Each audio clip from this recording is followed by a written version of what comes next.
This is the next part in a series about budget VTuber avatar creation, and this part will be talking more about adding facial expressions to your avatar with Hana Tool, and we'll also be working on improving the tracking and facial expressions of the avatar for VC Face with ARKit for iPhone. The section on Hana Tool in this video is the same as the one for iFacial mocap for NVIDIA broadcast. So now we're going to work with Unity to add expressions to our avatar. Unity is a free program that you just go to the website and download it from there. Download the Unity Hub and then select what version you want to use in the project. I'm using version 2022.3.22 F1, which is the same one that VRChat uses because I'm also going to use this for uploading a VRChat avatar, but this should work with most modern versions of Unity. As well, you also need to download two packages, UniVRM as well as Hana Tool. Now, Hana Tool is the program that gives the facial expressions to the avatar, and it does cost some money. It's about $10, I think, but it does everything automatically. There are some free programs as well that do this. I just haven't had experience with those, and Hana Tool is kind of the OG one that most people use and recognize. So you can get Hana Tool from booth.pm. I have a link in the description to go here, and we're getting version 4, which is for VRM 0. Again, this is why we're using it, even though this is a bit outdated.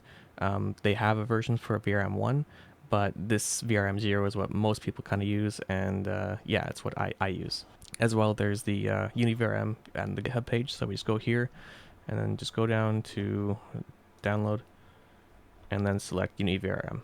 Now here in our Unity project, we're just going to go and import those. So go up to Assets, Import Package, Custom Package, and then find the downloads. So for UniVRM, import it. As well, we got to do that for Hana Tool. Now that we have those both loaded in, we go up to VRM 0, import VRM, find your avatar, just import that, give it a name to put in the Unity project, and then it should show up down here. We just grab the avatar and we'll bring it into the window here to work with. And with that selected, we just go up to Hana Tool Reader and open this prefab, select the face, and drag that into here. Now, this is where you can make or break your avatar. If you choose these options here, it will break the avatar with the current version of VRoid. It'll make it so that the mouth and tongue is not weight painted. So when you open the mouth, it's like part of it will kind of stick and look not right. So make sure you select either these ones or this one, depending on what base you use, the female or male. And then you just put read blend shapes. Now once that's done, we go up to Hana Tool, we go over to Clip Builder, and then select the base of the avatar, the prefab, and drag that into here. Now we don't really need to adjust these because we're using this for ARKit and different things like that, so we'll just use clip build. Now once that's all done, down here we have all the different blend shapes for the avatar, so we can go down here and we select the first one here, and that brings in this little menu here so we can go through them. So what I like to do is just click over here, convert to floating window, so we get a full close-up of the avatar, and we can just go through and check these all to make sure that they are all working. In some previous versions, it would sometimes break some of them, so you'd have to adjust them. But most of them seem pretty good this time. Since the update with using the correct version, you don't have to change too much. Even things like, so as you can see, jaw open works. Now, as you can see, there is a little bit of clipping in some areas, so what is good to do is open up this little drop down here for the face, and you can just move this down a bit so that you don't have any clipping, and just check through these and adjust these to how you like. See this one here, mouth close is also broken, so let's do the same thing, open up face and scroll down to the mouth close, and I'd like to bring this down to just like 0.01, just so it registers it, but it's like that. One that I also like to change is the neutral face, because it has this sort of built-in smile. So I like to just kind of bring that down so it doesn't have that smile. That way it follows the face tracking better. Now these will vary from each avatar to avatar, depending on how it's designed, because this is working with a preset. So it is good to just go through these to check how it works with your specific avatar and tweak it to your liking. Same thing like with the eyebrows. The eyebrows on this one come down a bit too much for me, so I like to bring that up to, say, let's just make it about 50%. Same thing, left brow down.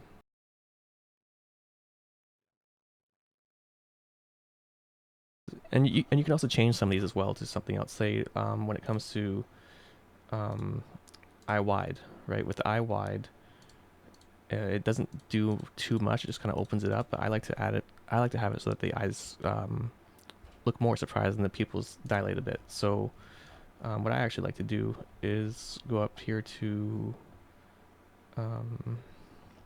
eye surprised, and then just add that to the left and the right. Right, yeah. Eye surprise. And there we go. And then that will add that to the avatar when we actually use the face tracking. Once it's all set up and it looks like everything is good, then you can just go up to VRM 0, export the VRM, and drag it into here. Now it'll say require version. This is just this right here, so just put a number for whatever version of the avatar it is, and then that's it. Ready to export it as a VRM. Now, as I was saying before, if you select the wrong version of the avatar, it can break it. So we'll just show that quickly. This version here is, we're going to break it. So we'll have it from Hana Tool, reader. Put the face in there. Now this one we're not going to change from the 0. We're gonna keep it at these ones. So when we read these blend shapes, and then use a clip builder on it, this one we can see is actually going to be broken. So if we use the jaw open like that, you can see that there's not proper weight painting, so the tongue is like partially still there, and there is more broken blend shapes as well when you open up the tongue. Yeah, it's broken. So if this is an issue that you're having where the avatar is appearing like this, it's simply because we're using the reader on the wrong setting. So just make sure that you're using the correct one. Okay, and then from here we'll just go on to the different tracking methods. So once you have your avatar set up with blend shapes and face tracking, you'll need a method to track it. A couple of apps to use this. One that was the original and popular one was iFacial Mocap, but the one that I use now is Face Motion 3D Plus, which is like an successor to iFacial Mocap. So all you need to do is download the app on your phone. It might cost some money. I think it is a couple dollars, but you buy it from the App Store and just go into the settings in the app and select the IP address that it gives you. As long as you're on the same network, this will work. So just grab the IP address from your app on the phone, set it in the area that it can see your face properly, and then you go into VC face, go into your settings, general settings, and you'll have to scroll down here to this iPhone ARKit tracking receiver. This will be checked off by default, so just turn on, and then I have it set to receive facial features, receive head movement, and receive eye gaze. I don't have it set to hybrid audio lip sync. I just have this set to just normal lip sync using the camera. If you have this set to hybrid audio, it'll try to use your mic and the camera at the same time, which can work, and you can set it to only use one at a time, but it does lead to a bit snappy tracking sometimes. And if you don't have it set to use one at a time, then it'll kind of double up and make kind of really awkward, over expressive. So this is the way that I have it set up. As well, you can just go through this and play around with the sensitivity and the strength for different things so that it gets into a point where it's comfortable for you and how you like to express it.